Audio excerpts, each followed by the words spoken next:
matériaux résultants. D'accord? Donc, la théorie des matériaux composites, c'est en quelque sorte la matière première de la théorie de l'homogénéisation. Donc, comme je viens de dire, son objectif, c'est d'étudier les relations qui existent entre les différentes échelles. Donc, en physique, on sait très bien qu'il existe plusieurs échelles, l'échelle microscopique, mésoscopique et macroscopique. La question en homogénéisation, c'est comment, à partir du micro-échelle, décrire et converger vers un système ou bien un matériau en macro-échelle qui possède certaines propriétés physiques qu'on va choisir effectivement et efficacement.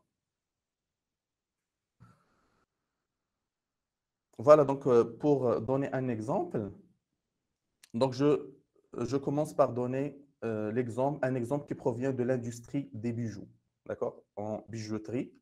Donc, si vous considérez un matériau pur, par exemple l'or, donc on sait très bien que l'or possède des propriétés physiques euh, qui varient suivant l'objectif. Par exemple, euh, l'or, il se casse lorsqu'on veut faire des décorations. D'accord? Lorsqu'on veut faire un bijou euh, avec l'or seulement, donc il va se casser facilement. Donc, les industriels ou bien les ingénieurs de ce domaine, qu'est-ce qu'ils font? Ils considèrent un autre matériau, par exemple l'argent ou bien le cuivre, afin de rendre, de faire performer et de faire renforcer les propriétés physiques du matériau composite. Et donc, à ce moment-là, donc une fois on fait le mélange entre ces deux métaux, l'or et l'argent ou bien l'or et le cuivre. Donc, à ce moment-là, on obtient un matériau beaucoup plus puissant, beaucoup plus performant, qui a des propriétés physiques, comme j'ai dit, améliorées. C'est l'union ou bien la combinaison entre les propriétés physiques de chaque matériau mis à part. Et à ce moment-là, on peut faire de très belles bijoux, des colliers, de belles colliers, des boucles, etc. Donc, un autre exemple, ça provient de l'industrie des avions en aéronautique. On l'appelle aéronautique.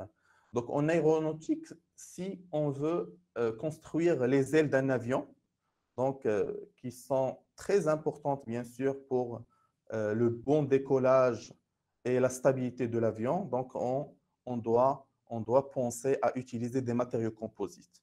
Car si on essaye de construire l'aile d'un avion avec un matériau pur, donc ce matériau pur va être très lourd et donc l'avion risque de ne pas décoller.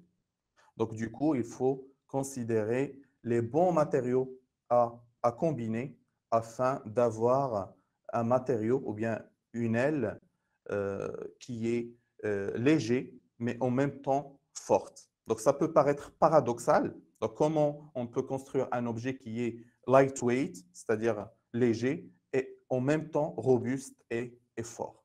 Mais grâce à la théorie des matériaux composites, donc on va voir que c'est possible. D'ailleurs, c'est un des intérêts de l'étude de cette théorie.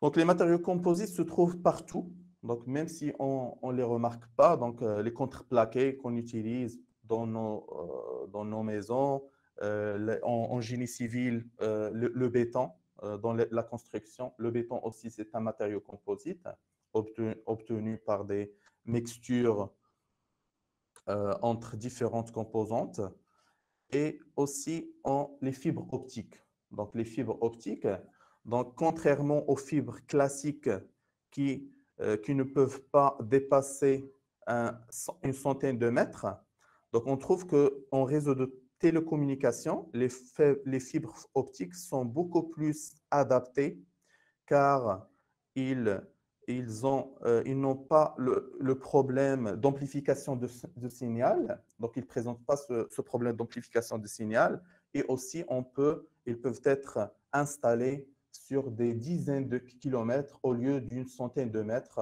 euh, dans le cas des câbles classiques. Donc, c'est pour cette raison-là qu'on les trouve souvent dans les réseaux de télécommunications et aussi dans la construction des nouvelles ordinateurs. Donc, les matériaux composites aussi sont utilisés dans le monde d'ingénierie, que ce soit en électricité ou autre.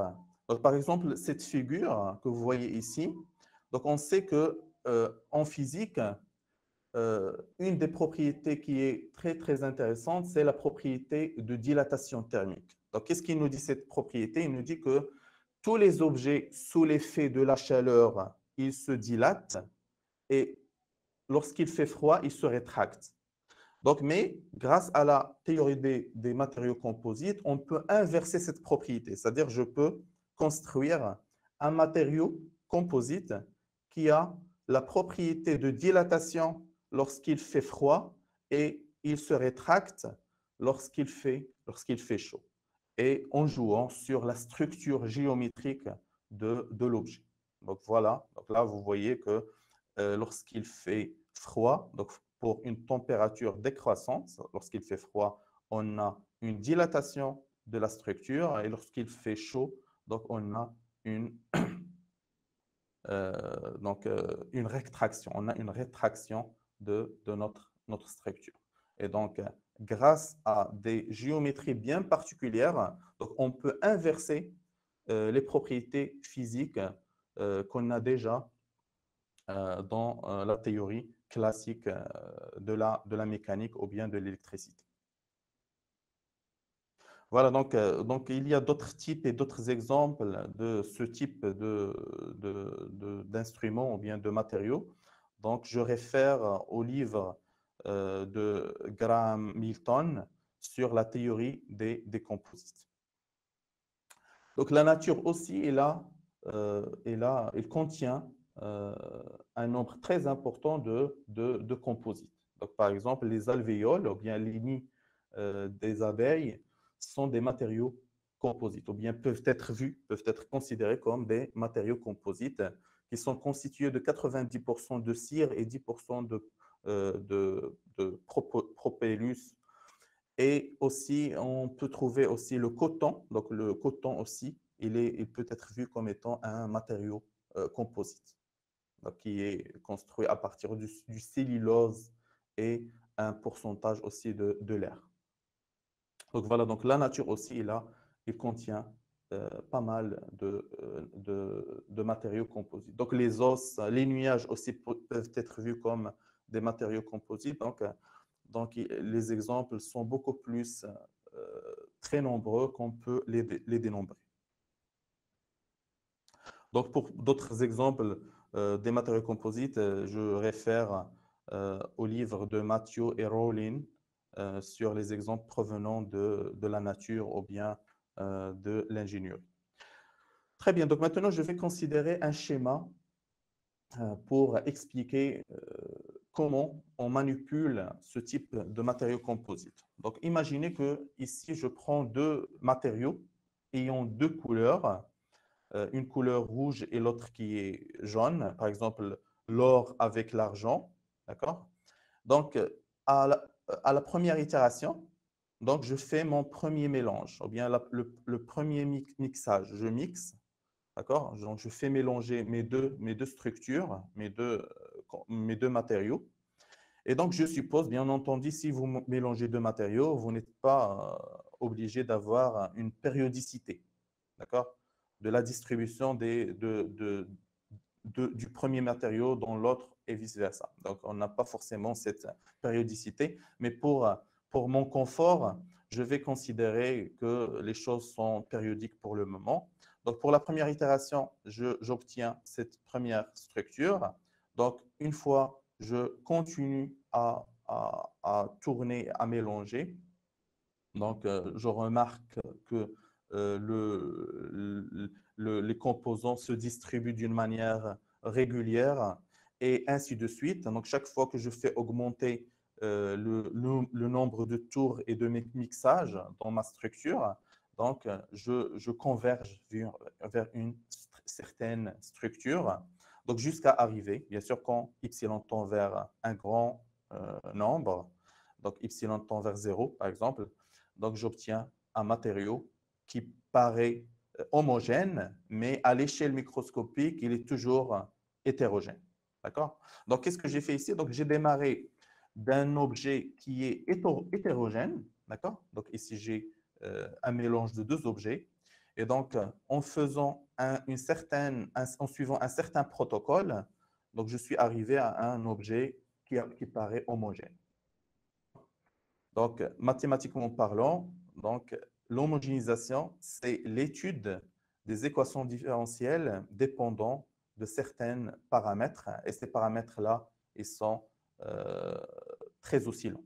D'accord? Donc, on va donner plus de détails sur ça par la suite. Donc, l'homogénéisation, donc tout court, c'est la prédiction de l'état macroscopique d'un système hétérogène, sachant sa structure microscopique. D'accord? Donc, c'est la prédiction de l'état macroscopique d'un système qui est initialement hétérogène, sachant sa structure microscopique. C'est-à-dire comment faire le lien entre l'état microscopique et l'état macroscopique de notre système. Comment aboutir à ce système macroscopique, ce système limite. On va l'appeler par la suite le système homogénéisé. D'ailleurs, dans la littérature, on l'appelle soit la théorie de l'homogénéisation ou bien la théorie de la moyenne, averaging theory, et parfois dans d'autres disciplines, ils les appellent la théorie de la perturbation, perturbation theory. Donc, je vais considérer ici des domaines qui sont assez régulières, mais bien sûr, je peux considérer d'autres types de domaines, par exemple les domaines perforés ou bien des domaines poreux, ou bien même des domaines avec oscillation de bord. Donc, le problème de l'homogénéisation, ou bien le problème dans ce type de question consiste à étudier les fluctuations dues à ce mixage. D'accord? Et ces fluctuations, on lui associe à ces fluctuations des paramètres. Ces paramètres sont très oscillants et donc ils peuvent engendrer des problèmes de dégénérescence, de singularité dans le DP. D'accord? Donc, l'étude, l'objectif ou bien les applications de l'homogénéisation, c'est l'étude des propriétés de structure, comme on a vu tout à l'heure pour le système euh, électrique ou bien le système euh, obtenu de dilatation thermique dont nous avons parlé tout à l'heure. Donc, l'étude des propriétés de structure, ou bien des propriétés électromagnétiques, ou bien des propriétés thermiques, etc. Donc, il y a plusieurs propriétés qu'on peut étudier à travers l'homogénéisation et moyennant, bien sûr, la théorie des matériaux composites. Donc, il y a plusieurs propriétés qu'on peut renforcer en faisant ce mixage ou bien ce mélange. Donc, on veut renforcer soit la conductivité thermique, soit le champ, on veut augmenter un champ électromagnétique ou bien avoir une structure, un domaine bien adapté. Par exemple, vous pouvez penser aux problèmes d'optimisation des formes, etc. Donc, parmi aussi les applications de l'homogénéisation, c'est l'étude de l'écoulement dans les milieux poreux. Donc, dans les milieux poreux, donc les modèles utilisés en milieu poreux, par exemple, les écoulements d'huile ou bien les eaux euh, souterraines ou bien la pollution des nappes phréatiques ou bien les écoulements de résine et de polymères dans les moules, etc. Donc, il y a tout un ensemble de problèmes où intervient cet esprit d'homogénéisation et de composition. Donc, du coup, lorsque vous faites des mélanges, vous composez des structures, donc il faut contrôler la vibration des structures. D'accord? Donc, vous pouvez penser au problème de l'aéronautique, d'accord, de tout à l'heure. Donc, l'homogénéisation aussi s'intéresse aux oscillations des bords. Donc, dans la mécanique des fluides, donc on a pas mal de problèmes d'études de l'effet des oscillations de bord sur la stabilité de notre structure. Très bien. Donc, maintenant, lorsque nous avons notre domaine qui est hétérogène, ou bien le problème de départ qui est hétérogène, donc on doit s'assurer tout d'abord que le problème a une solution unique, puisque les mathématiciens, ils aiment étudier, donc on se sent beaucoup plus à l'aise dans les systèmes well-posed, donc bien posés. Donc il faut démarrer tout d'abord par montrer que le problème existe, est unique et il est stable d'après Hadamard, ou bien suivant la définition de Hadamard. Donc, on sait très bien que les hétérogénéités, bien les fluctuations, ces perturbations, ces oscillations causent que la solution peut développer, donc ils peuvent engendrer des oscillations ou bien des perturbations, des divergences de la solution, ou bien des solutions de votre système. Donc, si on s'intéresse à faire l'étude numérique pour capturer ces fluctuations, donc on risque de ne pas pouvoir visualiser la simulation numérique à cause de cette interaction qui va exister entre le pas de la discrétisation et aussi le epsilon, d'accord? Donc, c'est-à-dire la longueur des trous qui existent dans cette structure finale. Donc, comment capturer ces fluctuations lorsque le nombre d'itérations évolue? Donc ça aussi, c'est un problème sérieux en analyse numérique. Comment étudier les systèmes homogénéisés? Donc, on peut modéliser ces fluctuations, ces perturbations, par exemple, avec la fonction d'onde sinusoïdale. Donc, on sait que pour le sinus x, nous avons une fonction qui est très, très gentille, d'accord, assez régulière. Mais une fois on augmente le epsilon, donc on a x sur epsilon. Donc, une fois on augmente le epsilon, par exemple, epsilon, il vit dans l'espace, ou bien c'est une suite qui se forme 1 sur 2 puissance n. Donc, une fois j'augmente les epsilon, je vais avoir ici 1 sur 4x, 1 sur 8x, 1 sur 16x, etc. Et donc, du coup, quand epsilon tend vers 0, ou bien il s'approche de 0, puisque je ne peux pas atteindre numériquement la valeur 0, eh bien, j'obtiens des coefficients qui sont de plus en plus moins réguliers. D'accord? Et donc, si je perds la régularité, comment cette nouvelle, voilà, ce coefficient va impacter mes solutions à l'infini. Quand epsilon tend vers 0, bien sûr, 1 sur epsilon tend vers l'infini. Donc, c'est quoi la solution? Eh bien, comment on formule ce problème? Donc, il faut faire l'analyse asymptotique quand epsilon tend vers 0 pour ce type de problème. Et donc, du coup, au lieu d'avoir un seul système d'EDP, on va avoir une famille de systèmes EDP. D'accord? Et pour chaque famille, vous avez un epsilon donné. D'accord? Donc, vous avez une famille qui dépend de epsilon. Et l'objectif maintenant, c'est quelle est la suite qui approche ce UY. Ou bien UY va converger vers quelle valeur? Quel est le DP limite qu'on va obtenir pour notre système? Donc, c'est l'objectif de l'homogénéisation. Donc, identifier l'équation homogénéisée lorsque y tend vers 0. Quel est le système limite qu'on va obtenir? Ou bien l'équation homogénéisée. Comment montrer que UY tend vers U étoile ou bien U0. Donc, la limite, on la note en général U indice 0 pour dire que c'est la limite quand y tend vers 0. Donc, comment obtenir cette solution limite et quelle technique utiliser pour capturer les oscillations qui figurent dans la solution.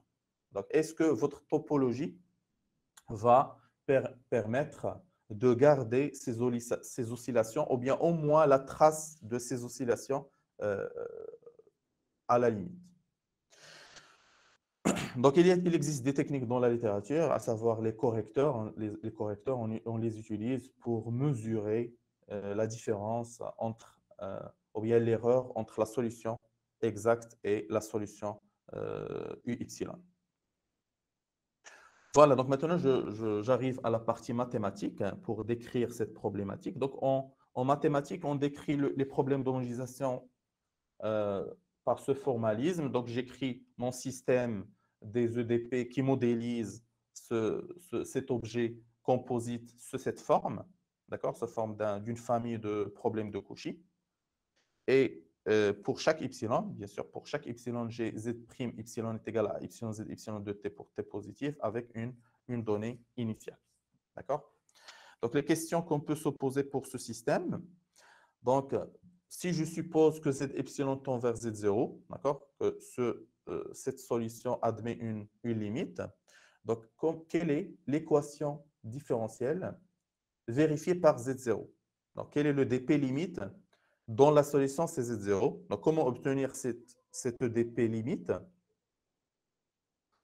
et comment construire la limite? D'accord? Comment construire la limite? Comment trouver cette limite explicitement? Donc, ça aussi, c'est un défi. Donc, on note là le problème de Cauchy limite sous cette forme, z'0 de t est égal à A0 z0 de t avec une donnée initiale. Donc là, je rappelle que je peux démarrer avec un problème ou bien une famille de problèmes de Cauchy qui est bien posée, mais à la limite, quand je fais tendre epsilon tend vers 0, donc je peux perdre complètement l'unicité. Donc ça, c'est parmi les problèmes.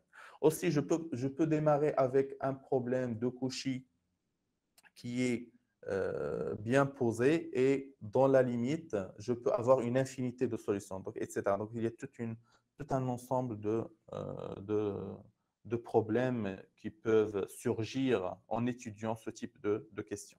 Donc, A0, elle est appelée l'opérateur limite ou bien l'opérateur homogénéisé. Donc, ça peut être un opérateur elliptique, d'accord? Donc, le A0, même A epsilon, ça peut être un opérateur elliptique, un opérateur parabolique, hyperbolique ou autre. D'accord? Donc, je prends un exemple. Donc, je prends un exemple très, très basique. Donc, c'est un modèle qui modélise, ou bien c'est un exemple qui modélise le transport, ou bien la diffusion de la température dans un domaine hétérogène. Donc, je considère ici un domaine hétérogène composé de deux matériaux, type 1, type 2, et j'ai l'équation suivante. Bien sûr, pour A égale à une constante, ça c'est le célèbre problème de Poisson. D'accord? Donc, Laplacien de U est égal à F. Donc, comme j'ai ici deux matériaux, type 1, type 2, donc la structure, ou bien la loi qui régit ce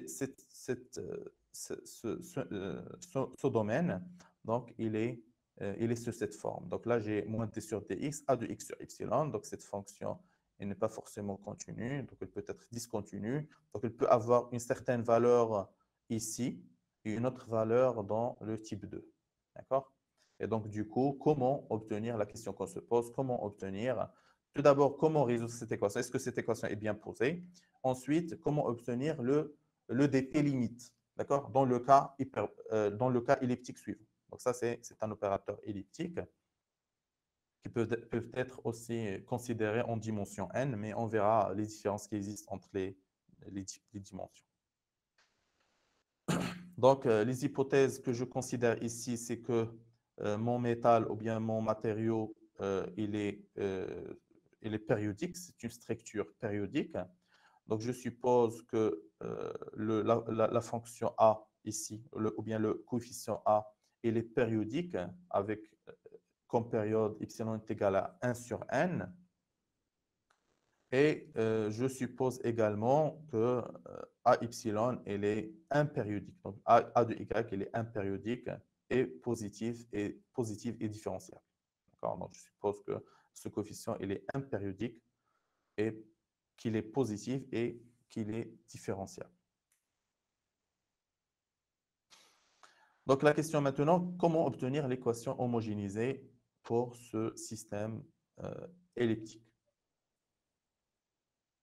Alors, quelle est la topologie qui permet d'avoir cette limite? Voilà, donc la topologie classique euh, qu'on peut considérer pour étudier ce type de problème, c'est la topologie faible, d'accord? Donc définie par l'intégrale de f fois g avec g une fonction test. Donc, mais on sait très bien, donc ça c'est un résultat, que toute fonction périodique, sa limite faible, c'est juste la moyenne. D'accord? Donc, toute fonction faible admet comme limite la moyenne de A. Donc, A de x sur epsilon, donc converge faiblement vers 1 sur la mesure de y. Donc, y, c'est la cellule, donc on va l'appeler par la suite la cellule. Ça, c'est les petits trous que nous avons vus tout à l'heure. A de y dy. Donc, et pour ce problème, donc pour ce problème elliptique, donc on peut montrer que uy converge faiblement vers u dans l'espace H10 de oméga. Donc, oméga, c'est toute la structure. Maintenant, est-ce que la limite de l'EDP est bien cette nouvelle équation de dérivée partielle? C'est-à-dire, est-ce que quand y tend vers 0, donc on a dit que a de xy, il est périodique, donc il converge vers la moyenne de a. Donc, est-ce qu'on peut dire que l'EDP, tout l'EDP converge vers moins d sur dx, la moyenne de a fois du sur dx?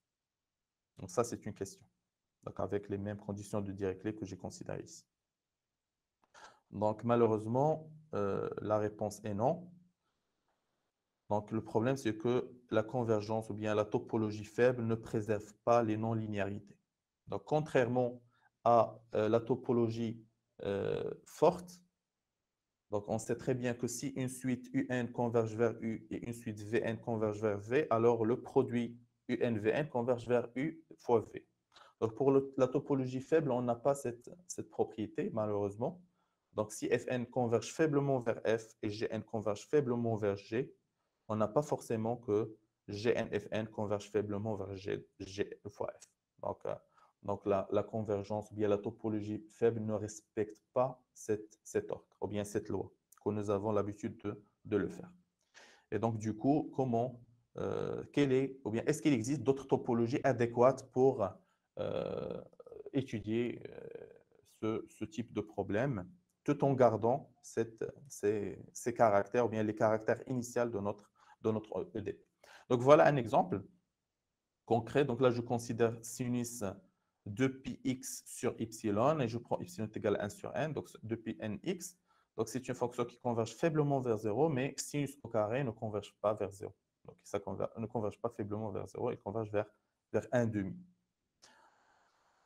Donc, le problème limite, ou bien l'EDP limite, ça s'écrit sous cette forme. Donc, contrairement à ce qu'on attendait, donc on croyait que l'EDP limite, ça va être la moyenne de A, mais c'est ces coefficients-là qu'on va obtenir à la limite.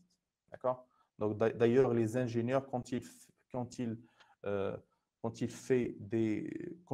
des mixages ou bien des mélanges entre composantes, donc ils savent très bien qu'ils ne vont pas obtenir la moyenne de leurs coefficients. Donc, ils le sachent.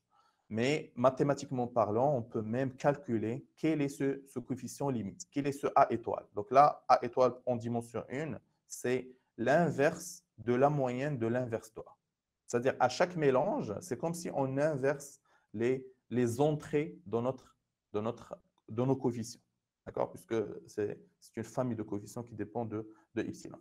Donc là, on donne ici le problème limite. Donc, mais la question, une question classique qu'on peut se poser, est-ce que cette EDP limite est généralisable en dimension n, en dimension grand n?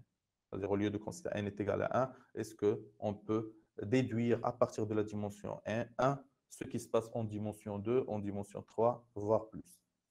Donc, malheureusement, là encore, on ne peut pas espérer avoir ici l'inverse de la matrice A. Donc, on peut pas. Donc, si je considère ici, donc je pense ça, j'ai déjà le modèle. Donc, si je considère ici mon EDP sous cette forme, moins divergence à y de x, avec a y est une matrice qui est définie positive et qui est bornée, d'accord? Est-ce que je peux dire que la limite de ça, ou bien la limite de cet EDP, le système limite, l'EDP limite, c'est juste moins divergence de la moyenne de l'inverse de A et tout ça à la puissance moins 1. Donc, malheureusement, non. Donc, je ne peux pas déduire de la dimension 1 ce qui se passe en dimension supérieure sous l'effet de la dimensionnalité. Donc, cela est dû à la malédiction de la dimensionnalité. Donc, il y a les interactions. Dès qu'on dépasse la dimension 1, il y a des interactions qui se rajoutent et lorsque vous augmentez la dimension, donc d'autres interactions deviennent très, très importantes dans la limite, ou bien par passage lorsqu'on passe à la limite. Donc là, A, Y, U est une matrice. U, Y, c'est la température. Donc, voilà, AY, c'est la conductivité thermique, donc prise ici sous forme matricielle, et Y, c'est la température ou bien le potentiel électrique. Donc, oméga, c'est un ouvert de Rn périodique avec comme période Y, et Y, c'est les cellules. Ici, on les normalise, on considère des cellules normalisées. D'accord? Y, c'est 0,1 à la puissance n. Et je prends certaines hypothèses. Je considère certaines hypothèses. Donc, la conductivité varie périodiquement par rapport à y. Et je considère. Donc en homogénéisation, on fait la différence entre x et x sur y. Donc, x, on l'appelle euh, coefficient long, coefficient spatial long, et y, c'est x sur y, c'est coefficient rapide, coefficient spatial rapide, donc vu qu'on divise par y. Donc ce coefficient y, c'est pour décrire les oscillations, les fluctuations qui figurent dans notre EDP. Voilà, donc comme j'ai dit, donc je suppose que ma matrice elle est bornée et qu'il est définie positive. Et donc la question c'est quoi ce A étoile? Donc, on a dit tout à l'heure que ce A étoile, c'est différent de l'inverse de la moyenne de l'inverse de A. Donc, c'est quoi alors? Eh bien, après calcul fait, donc on obtient A étoile égale à cette expression. Donc, c'est l'intégrale sur la cellule Y. Donc, ici, c'est 0,1 à la puissance n de HJK de Y plus la somme de HJL d oméga K sur DYL. Et c'est quoi ce oméga K? Donc, ce oméga K, c'est la solution d'une nouvelle EDP qui s'écrit sous cette forme. C'est moins divergence par rapport à Y, de A de Y, grade Y, oméga I de Y, égale à divergence par rapport à Y, A de Y, EI. Avec EI, c'est la base canonique de Rn. Donc, vous voyez, donc déjà ici, c'est la forme de A étoile JK, c'est-à-dire les entrées de cette matrice. Ils ont une forme qui n'est pas classique. Donc là, je réfère à Kozlov. Je pense que Kozlov, c'est parmi les premiers qui ont étudié ce type de problème, en particulier en dimension n. Donc, comment obtenir, voilà, donc une question. Donc, alors, donc, vu que l'étude des équations limites, donc ceci dit pour le système elliptique, donc vous pouvez imaginer ce qui peut se passer pour les systèmes hyperboliques, paraboliques, voire même les EDP non linéaires, d'accord, qui font intervenir des perturbations, d'autres perturbations non bornées. Donc, ici, je donne quelques méthodes, voilà, et techniques pour étudier cette équation homogénéisée, c'est-à-dire cette équation limite. Donc, parmi les méthodes standards pour étudier ça, donc, il y a la méthode de développement asymptotique multi-échelle, donc introduite par Bensussen, Lyons, Papanicolaou, voire d'autres comme Keller et Larsen et Sanchez-Palencia. Donc, il y a aussi la méthode à deux échelles, introduite par Nguyen en 1989, puis développée par Haller en 1992 et 1994. Donc, il y a la G-convergence introduite par Spagnolo. Il y a la gamma-convergence de Giorgi, donc introduite par Giorgi pour étudier ce type de problème d'homogénéisation en optimisation. Et il y a la convergence, la H-convergence introduite par Tartar et Murat. Voilà, donc il y a tout un ensemble de méthodes qu'on peut utiliser. Donc chaque méthode, bien sûr, peut marcher pour certains problèmes et peut ne pas marcher pour d'autres. D'accord? Donc on va exposer dans ce travail la méthode, two-scale méthode, donc la méthode d'Haller et d'Ungetzing. Donc je vais revenir à mon EDP elliptique. euh, qui dépend de epsilon. Donc là, c'est une famille de dp dépendant de epsilon. Donc on a dit que le système limite, il s'écrit sous cette forme. Donc là, j'ai A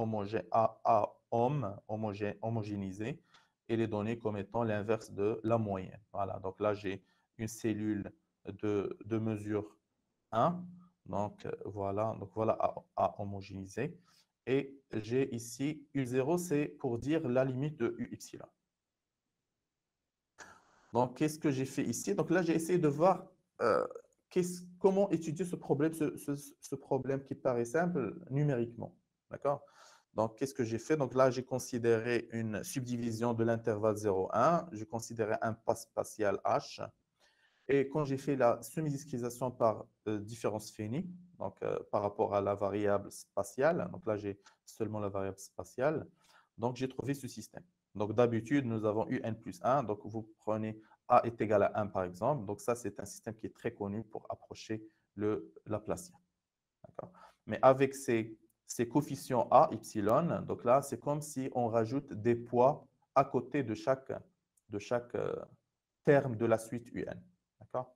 Donc là, on a ces différents coefficients qui se rajoutent et qui compliquent l'étude de notre matrice. D'accord? De matrice qui approche le Laplacien classique. Donc là, on a des conditions d'Dirichlet. Donc, qu'est-ce que j'ai fait? J'ai pris f de x égale à 1, donc le second membre égale à 1, et le coefficient a de y, je l'ai pris égal à l'inverse de 2 plus sinus de pi y. Donc, je l'ai pris sous cette forme puisque je sais très bien que la limite de a epsilon va être l'inverse, la moyenne de l'inverse, ou bien l'inverse de la moyenne de l'inverse de a. C'est pour ça que donc je sais d'avance que ça va s'inverser par passage à la limite. Donc, qu'est-ce que j'ai fait par la suite? Donc là, j'ai calculé la solution associée au système homogénéisé, le système de Poisson. Donc, j'ai commencé tout d'abord par calculer ça, puisque c'est facile, donc c'est classique. Donc, j'ai commencé par calculer ça euh, tout d'abord. Donc, voilà la solution. Donc, ça, c'est un exercice. U0, c'est ça. D'accord? Et j'ai remplacé, en remplaçant f par 1, donc j'ai trouvé la solution suivante. U0 de x, c'est moins x carré plus x. D'accord? Donc, je rappelle, U0, c'est la limite de U epsilon. Et quand j'ai tracé les deux solutions, c'est-à-dire à savoir la solution U homogénéisée en bleu et U epsilon en rouge, donc qu'est-ce que j'ai obtenu? Donc, U homogénéisée, j'ai trouvé que c'est une solution assez régulière. Donc, elle a cette forme. D'accord? Mais pour U epsilon, j'ai trouvé que ce coefficient AY, il a impacté, d'accord? Donc, la forme, ou bien voilà, la courbe de la solution. Donc, il l'a impacté. Donc, on voit bien des perturbations. D'accord? Donc, ces perturbations, ces oscillations dans les coefficients, ils sont tracés aussi. Ils sont gardés en mémoire de la solution. Donc, la solution n'a pas pu oublier ces perturbations, ces fluctuations qui se trouvent au sein de l'opérateur. Voilà. Donc, ceci dit pour les systèmes elliptiques, mais on peut se poser des questions pour d'autres types de problèmes euh, plus réalistes. Très bien. Donc, ceci dit pour la première partie. Donc, maintenant, je passe au problème de thermoélasticité. Donc, qu'est-ce que je veux dire par un problème de thermoélasticité? Donc, un rappel rapide sur la thermoélasticité sans entrer dans les détails. Donc, la thermoélasticité, c'est l'étude de l'interaction qui existe entre l'élasticité et la conductivité thermique. Autrement dit, étudier l'effet des déformations sur la température et l'effet de la température sur les déformations de la structure. D'accord? Donc, très bien. Donc, il existe d'autres types. Donc, on l'appelle stress. Donc, stress, c'est la contrainte mécanique. Strain, c'est la déformation de la structure. Donc, là, j'ai rappelé quelques formules de la physique. Voilà, donc pourquoi c'est intéressant d'étudier la thermoélasticité? Ben, parce qu'elle est présente dans pas mal de problèmes, que ce soit des problèmes émanant du génie civil, donc dans la construction des ponts. Donc là, on voit très bien que sous l'effet de la chaleur, donc la dilatation thermique, comme j'ai dit au départ, donc il a des effets néfastes et parfois même catastrophiques euh, lorsque on a des pertes économiques et humaines. Donc, aussi dans le domaine ferroviaire, en ingénierie ferroviaire, donc la construction des rails, des trains, donc sous l'effet de la chaleur, si on ne considère pas, ou bien si on ne tient pas en compte de cette propriété, donc on peut avoir des déformations qui ont cette forme et vous pouvez imaginer les dégâts qu'on peut avoir si on ne contrôle pas ces oscillations. Donc, les solutions qu'on considère, ou bien que les ingénieurs considèrent dans leur construction, que ce soit en génie civil ou bien en domaine ferroviaire, sont les suivantes.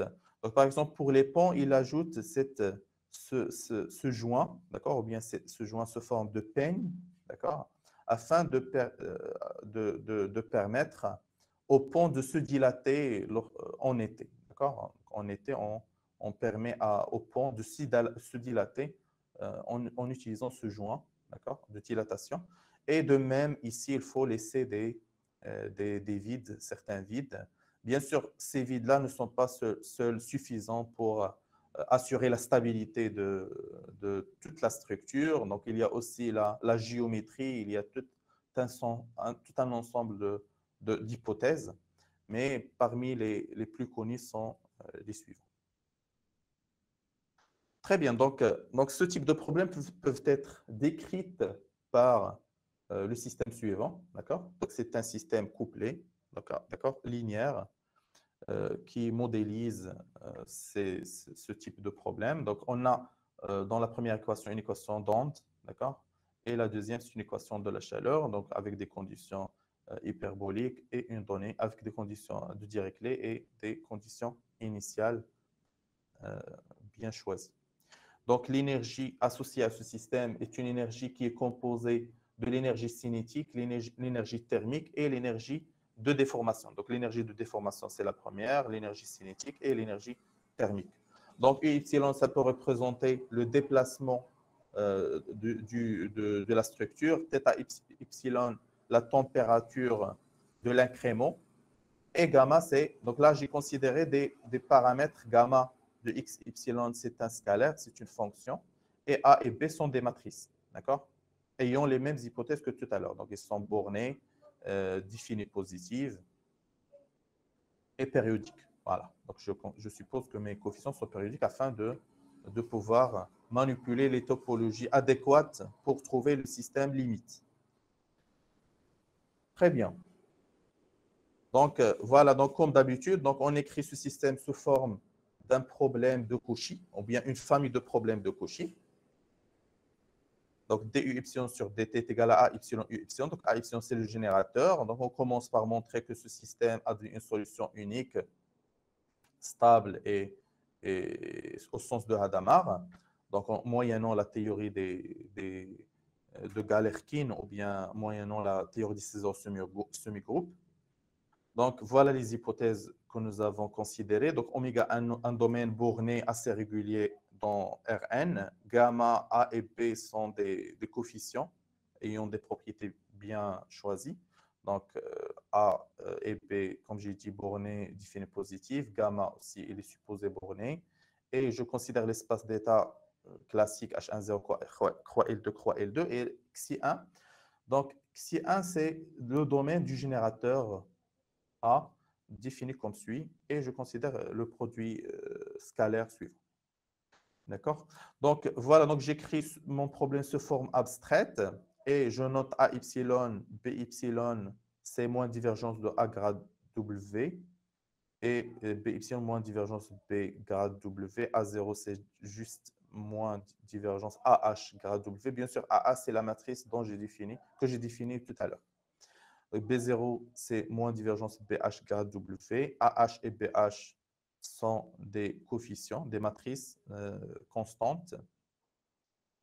Et voilà, donc là, je mets les mêmes hypothèses que tout à l'heure sur A epsilon aussi. Et qu'est-ce que je fais? Donc, j'utilise le théorème ou bien la définition, la méthode de convergence à deux échelles pour obtenir le système limite. Donc, la définition de la convergence à deux échelles, bien la topologie de convergence à deux échelles est la suivante. Donc, je considère U epsilon une suite bornée dans L2. Donc, on dit qu'il converge à deux échelles fortement ou bien faiblement lorsqu'on a la définition suivante, lorsqu'on a l'égalité suivante. Lorsque la limite quand epsilon tend vers 0 de l'intégration oméga de U epsilon x phi x b de x sur epsilon dx, c'est l'intégrale sur oméga, l'intégrale sur y, u0 de xy, phi x by dy dx, avec phi est une fonction test dans C0 infini de phi, et b est une fonction périodique de classe C infini sur y. Donc là, je donne les références. Et voilà le premier théorème, ou bien le premier résultat. Donc là, j'ai démontré en utilisant le théorème de Trotter-Kato. Donc j'ai essayé d'adapter Trotter-Kato, qui dit que pour qu'une suite de César semi-groupes converge vers un semi-groupe limite, il faut vérifier que les générateurs, ou bien la résolvante du premier converge vers la résolvante du deuxième.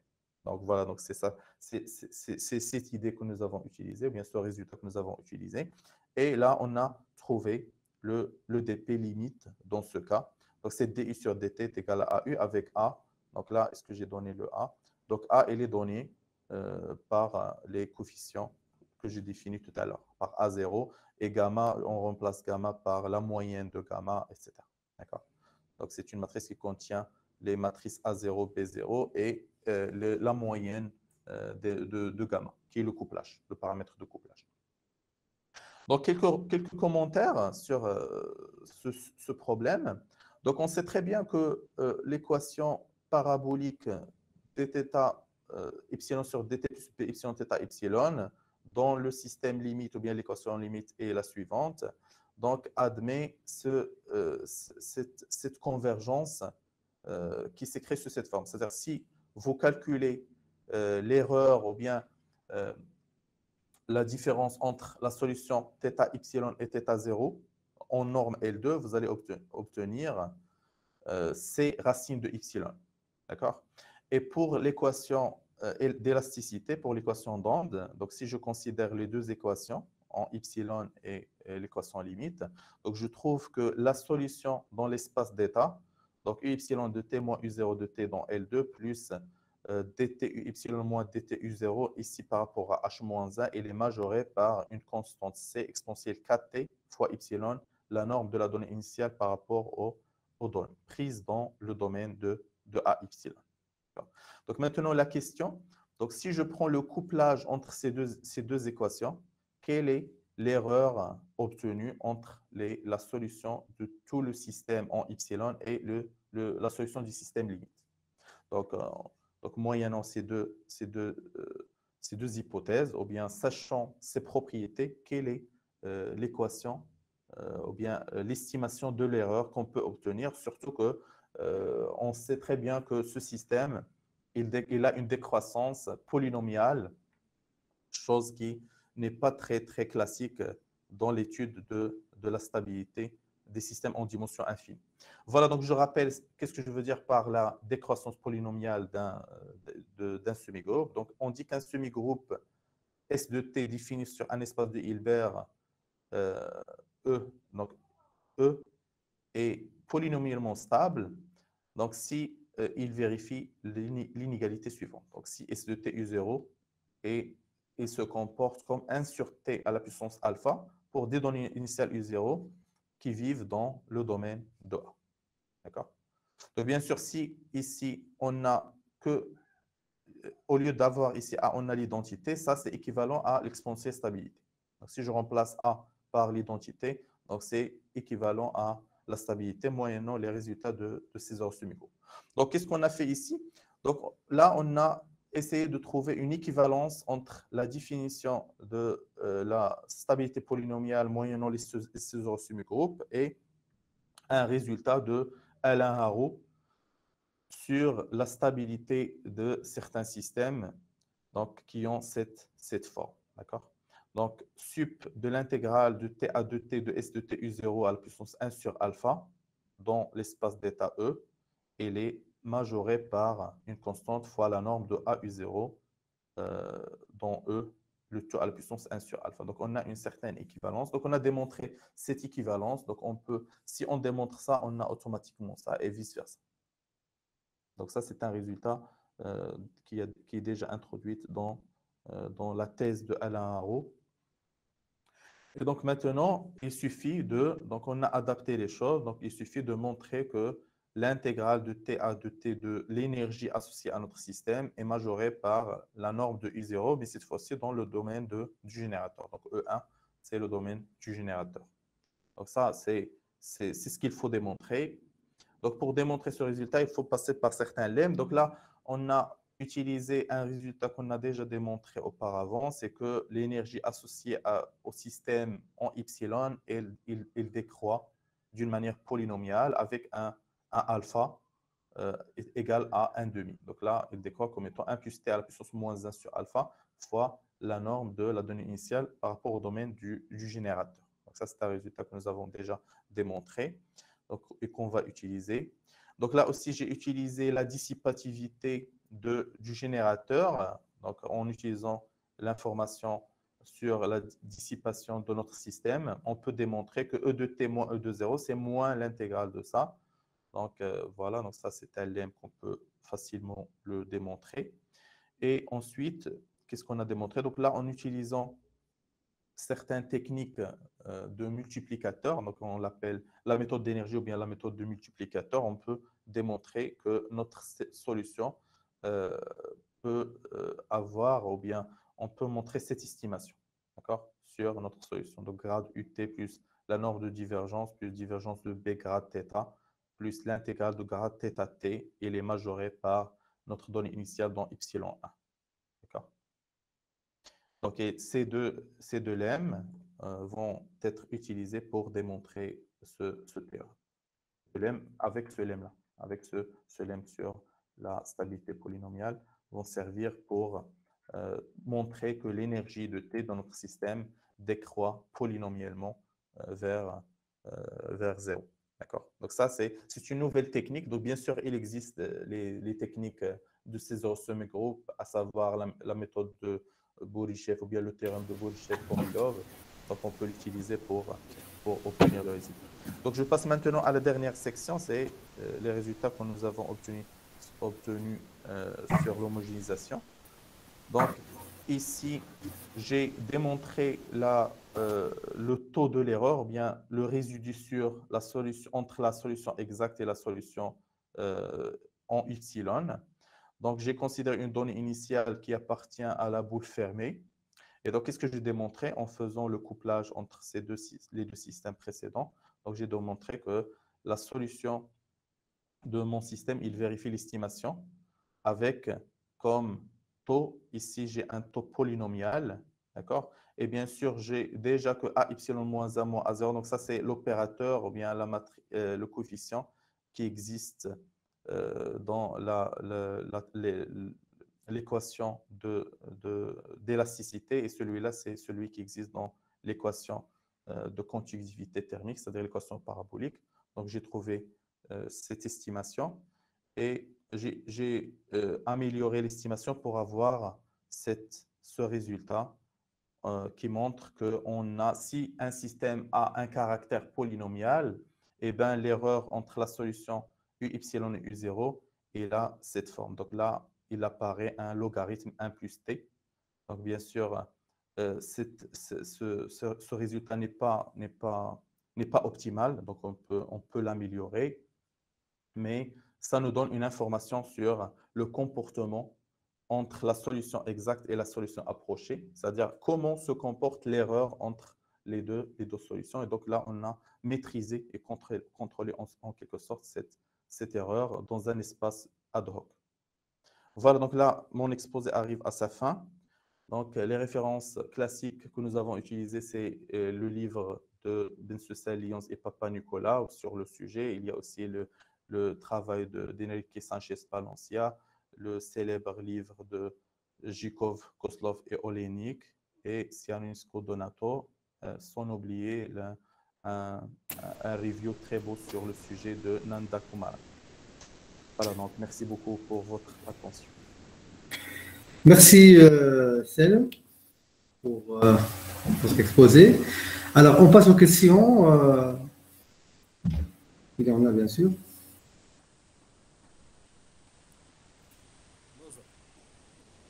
Oui. Merci pour l'invitation, merci pour l'exposé. Selm, est-ce que tu entends la voix? Oui. En fait, s'il arrive à augmenter sa voix, ça serait excellent. Ouais. Ahmed, est-ce que tu peux augmenter la voix? Alors, je vais essayer d'améliorer. C'est bon? Attendez. Oui, ça va, c'est bon. Merci pour l'exposé, Selm. Alors, je suppose que les coefficients gamma que vous avez imposés dans les équations, en réalité, ils dépendent d'un terme de couplage entre le déplacement et la température, non?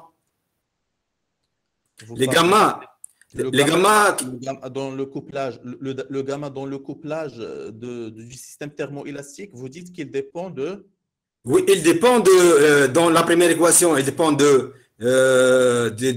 la température, et dans la seconde, il dépend du déplacement. C'est-à-dire, les deux équations ne sont pas... Donc, ils sont couplés par des termes de type U epsilon moins θ epsilon moins I epsilon, comme ça, non? Non, si gamma dépend de la température, je pense que j'ai bien compris votre question. Donc, si gamma, en fait, gamma, il figure dans les deux systèmes, c'est en quelque sorte, c'est un terme de non-linéarité faible.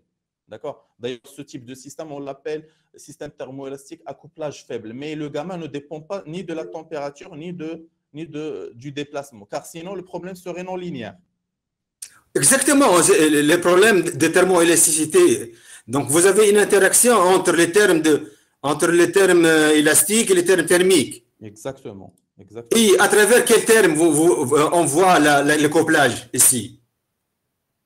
Donc, en fait, mon système, c'est en quelque sorte, c'est une stabilisation de l'élasticité par l'équation de la chaleur. Donc, je stabilise l'élasticité par l'équation de la chaleur. Donc, vous pouvez, par exemple, si vous avez déjà entendu de la méthode de découplage, donc qu'est-ce qu'on fait? Donc, vous considérez θt, c'est-à-dire dθ sur dt nul, d'accord? Vous supposez que dθ sur dt nul, et vous allez obtenir un opérateur que vous pouvez insérer dans le système de départ pour voir comment on peut stabiliser cette équation. D'accord? Oui, c'est possible parce que lorsque je vois la thermoélasticité, donc dans les phénomènes de thermoélasticité, il y a en effet cette interaction thermique et élastique. Tout à fait. Et c'est en fait, pourquoi si on revient, c'est-à-dire à l'historique de la thermoélasticité, donc si on considère tous les termes qui interviennent dans la thermoélasticité, le système va être très lourd à étudier, et donc ça serait très difficile à trouver une théorie pour traiter les non-linéarités qui figurent dans les systèmes. Donc, qu'est-ce que les gens font? Donc, ils supposent que le terme, donc ils rajoutent ils couplent le système, et ce couplage, comme j'ai dit au départ, ça remplace en quelque sorte la non-linéarité physique qui existe dans le système réel. D'accord, merci. Alors, permettez-moi, moi, si j'ai le temps, d'une deuxième question. Oui, avec plaisir. Pour l'opérateur A epsilon et B epsilon, oui. Peut-on se permettre d'avoir une génération, c'est-à-dire que l'opérateur A epsilon ou bien B epsilon, ou bien les deux, peuvent, par exemple, être dégénérés quelque part? Parce que vous avez supposé que les deux opérateurs A epsilon et B epsilon, ils sont minorés par une constante strictement positive à gauche. Exactement. Peut-on, dans la théorie que vous choisissez, choisir un opérateur, ou bien A epsilon, ou bien B epsilon, qui peuvent dégénérer quelque part. En fait, à ma connaissance, ce qu'on peut permettre pour les coefficients A epsilon et B epsilon, c'est-à-dire je peux ne pas supposer qu'il est symétrique ni périodicité. Donc, je peux faire tomber la symétrie et la périodicité et toujours, les choses marchent toujours. Mais pour la dégénérescence, donc franchement, je ne connais pas des travaux dans ce sens. C'est une question très intéressante. Mais moi, je pense que pour la dégénérescence, on peut rajouter une perturbation de telle sorte à s'éloigner, d'accord, de la singularité. Mais Non, non, non, on peut, j'ai pas lu non, on peut se permettre d'avoir une dégénérescence asymptotique, par exemple. D'accord. C'est-à-dire que l'opérateur lui-même, il dépend des epsilon, mais il n'est pas donc il dégénère par une constante qui dépend des epsilon aussi. D'accord. Donc, c'est une question intéressante, mais personnellement, j'ai pas lu. C'est-à-dire, on ne perd pas l'inversibilité, on perd pas la notion d'inversibilité de l'opérateur. Donc, mais les coefficients gamma qui minorent les opérateurs, ou bien A epsilon, ou bien B epsilon, ils peuvent dépendre des epsilon. Tout à fait. Est-ce que les lemmes techniques que vous avez besoin quelque part que les opérateurs sont effectivement minorés par une constante indépendante des epsilon, ou bien on peut rajouter une fonction des epsilon? Non, il faut qu'il soit minoré par des constantes indépendantes de epsilon. D'accord. Car sinon, ça peut diverger. Parce que n'oublie pas que l'objectif, c'est d'obtenir une DP limite qui nous donne une information sur le fonctionnement ou bien sur les lois de la dynamique résultante, la dynamique limite. Donc, ils doivent être indépendantes de epsilon. Merci, Ahmed. Alors, je passe. Merci. Oui, merci, Ahmed. Monsieur Mohamed Ghattassi a une question. Fadal, c'est Ahmed Ghattassi. Mohamed Ghattassi. Monsieur Ghattassi, est-ce que vous m'entendez?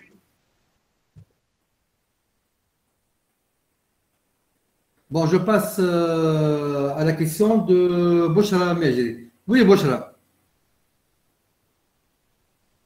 Allô?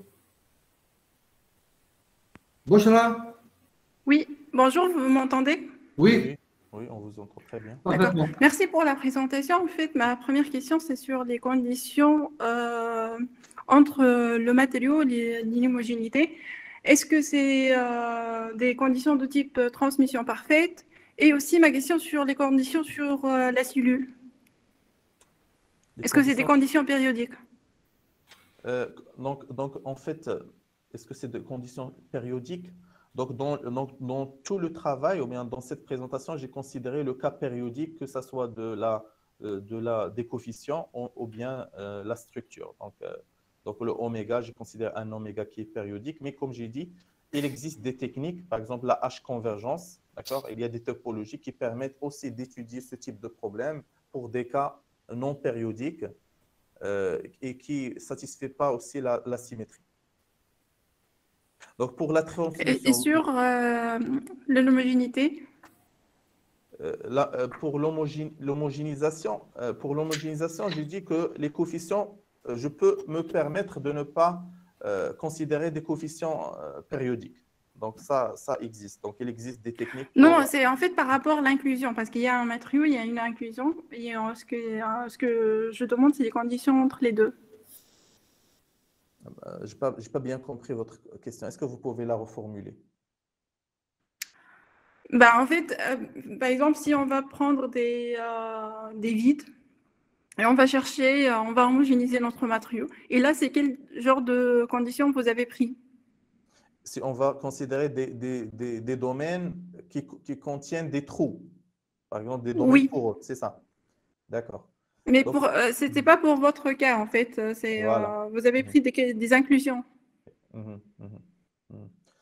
Exactement, d'accord, j'ai compris. Donc, pour Y, pour le maillage Y, voilà, donc là, j'ai considéré un maillage normalisé 0,1 à la puissance n, mais pour pour des domaines perforés, donc il existe différentes techniques pour étudier. Soit je considère déjà l'espace d'état, ça va être un espace qui dépend de epsilon, c'est-à-dire que ce soit l'espace d'Hilbert considéré ou bien l'espace de Banach. Donc déjà, l'espace d'Hilbert va être un espace d'Hilbert H epsilon. Donc ça c'est la première remarque. La deuxième remarque, il faut que la mesure aussi considérée sur cet espace de Hilbert dépend de epsilon de telle sorte à avoir des estimations indépendantes de epsilon.